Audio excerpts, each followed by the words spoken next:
né cette idée d'aller en Kamba. Je suis à Lisbonne. Je rencontre un Africain de Lisbonne, qui lui est kimbanguiste. Il me dit, docteur, est-ce que vous connaissez le Jérusalem de l'Afrique? C'est la question qu'il m'avait posée.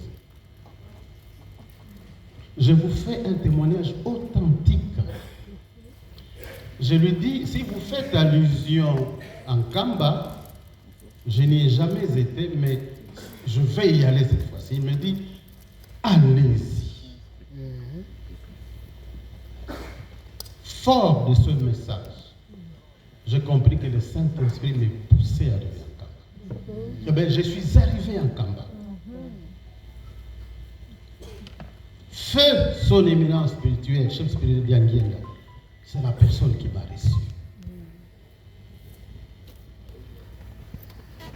Mais avant que je n'arrive chez lui, je rencontre un blanc portugais que certains d'entre vous connaissent. Je ne sais pas s'il est encore en vie. Il me dit, le matin, vous allez à la rivière, vous allez vous laver les mains, vous essuyez le visage, les pieds, mais ne réfléchissez pas sur la qualité de l'eau, parce que vous, en tant que médecin, vous allez dire, c'est de l'eau sale. Faites-le. Je l'ai fait. J'ai respecté les rituels pour entrer dans le sanctuaire, au mausolée. C'est ce qui m'a été demandé. Maintenant, écoutez-moi la suite. Je suis dans le sanctuaire.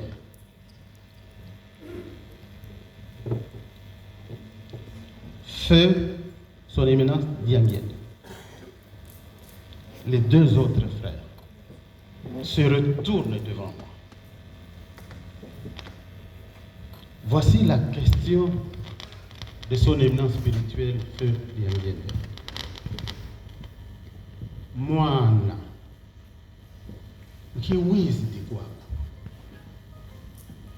L'enfant, toi, un enfant, qu'est-ce qui te conduit ici? C'est que tu as dans ton cœur, Manaunama Omuntima, vaille qui ça.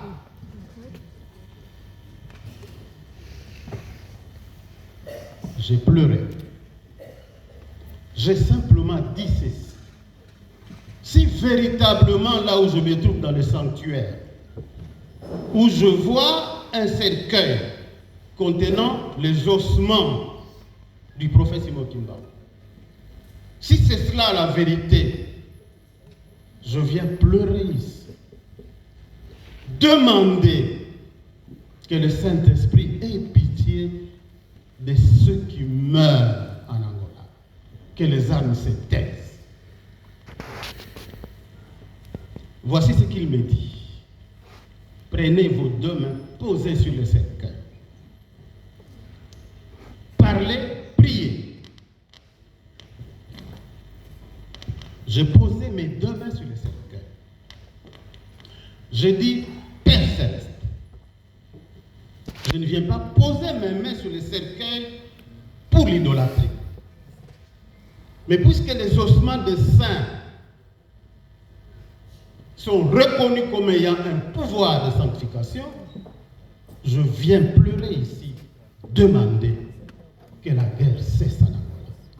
Pendant que je pleurais, écoutez-moi mes chers frères et sœurs, son éminence Daniel vient, il me tape sur la nuque une première fois, une deuxième fois, et une troisième fois, avec ses paumes de main, il m'essuie les larmes. Yamoula Dila, Yakukongo Mansala. De ses propres mains, pas avec un mouchoir de poche. Il se concerte et il me dit ceci. Nous étions un samedi. Vous ne rentrez pas les dimanches. Vous allez être présenté à l'église. Mais retenez ceci. À la date fixée, il me donne la période. Ouvrez les oreilles, écoutez demandez à ceux qui gèrent là-bas, qu'est-ce qui va se passer? Je lève ma main. Je n'ai pas besoin que vous puissiez me croire. Je ne suis pas venu ici pour ça. Je suis venu pour vous dire que je m'acquitte d'un devoir qui n'intéresse peut-être pas les hommes politiques, mais qui doit forcément intéresser les hommes de Dieu qui savent que le pouvoir du Saint-Esprit existe. Eh bien, à la période indiquée, il y a eu cessez-le-feu, signature des accords.